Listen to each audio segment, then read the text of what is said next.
Mais en fait, la maçonnerie n'est qu'un outil de la synagogue aveugle. L'expression n'est pas de moi, c'est l'expression vient de l'Église. Alors, officiellement, la maçonnerie a été créée en 1717 par deux protestants. Ce n'est pas l'effet du hasard. Deux Anglais, James Anderson, et l'autre, qui était anglais, mais en fait d'origine française, il était huguenot à l'origine, il s'appelait Jean-Théophile des Aguliers.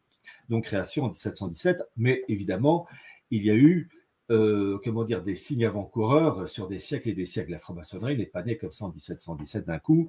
En fait, c'est un long courant de mouvements ésotériques étalés sur des siècles liés à la gnose. La gnose veut dire la connaissance. Et vous avez eu auparavant ce qu'on appelait les Rose-Croix, vous avez eu des courants avec les cathares au XIIIe siècle, enfin XIIe et XIIIe siècle, vous avez eu le hussisme au royaume de Bohême, enfin tous ces courants liés à des groupes juifs. Vous avez eu par exemple comme influence le fameux Pic de la Mirandole, qui en 1486 a sorti un livre, 900 considérations, mais en fait, ses travaux s'inspiraient de juifs kabbalistes. C'est-à-dire la Kabbale, c'est l'interprétation ésotérique du judaïsme, et le grand ami de Pic de la Mirandole, c'était un juif qui s'appelait Mithridate. Et les travaux de Pic de la Mirandole, ces 900 considérations, ont été condamnés en 1487 par le pape de l'époque, qui avait dit que le livre de Pic de la Mirandole mettait la magie et la Kabbale au-dessus du témoignage des évangiles. Donc tous ces éléments ont fermenté pour aboutir au fil des siècles à la création de la maçonnerie en 1717 par deux Anglais protestants, et comme par hasard, c'est protestantisme, c'est la négation de l'Église catholique. Et pour comprendre ensuite les répercussions, il faut savoir que vous avez eu quelques années plus tard, en 1723, au pluriel, les constitutions d'Anderson, James Anderson, donc, qui est un peu la Bible, entre guillemets, ou le Coran, entre guillemets, le texte de référence de la maçonnerie. Et très intéressant à noter, et ça, on voit ensuite les répercussions dans la Révolution française, vous avez eu en 1738 le même James Anderson qui a modifié l'article 1 des constitutions d'Anderson, où il a introduit le terme de noachisme. Qu'est-ce que le noachisme? C'est la religion qui a été élaborée par la synagogue rebelle, donc quand je dis rebelle, opposée au catholicisme depuis 2000 ans via le Talmud. C'est le noachisme, donc la religion élaborée par la synagogue rebelle pour les non-juifs.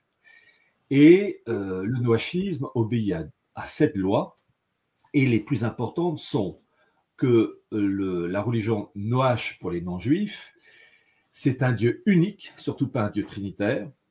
C'est le rejet de la divinité du Christ, c'est-à-dire, comme le dit le rabbin Élie Ben Amozeg dans son livre Israël et l'humanité, c'est un simple homme, à la rigueur un prophète, appelé à une auguste mission religieuse, comme il le dit lui-même.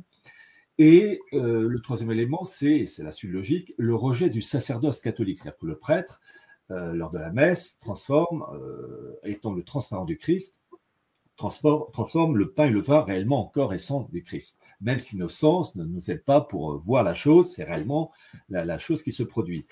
Eh bien, le noachisme a été intégré dans l'article 1 en 1738, dans le rite écossais ancien et accepté, dans la maçonnerie grâce à Anderson, et ça s'est répercuté dans la maçonnerie, puisque vous avez différents degrés dans la maçonnerie, et vous avez le 21e degré du rite écossais ancien accepté, qui s'appelle le 21e degré noachite.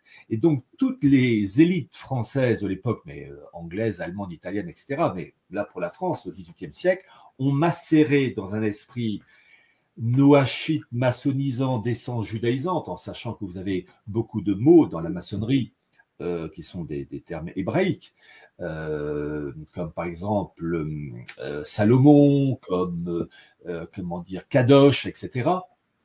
Et que ça a aidé, ça a fermenté pour donc favoriser la révolution de 89.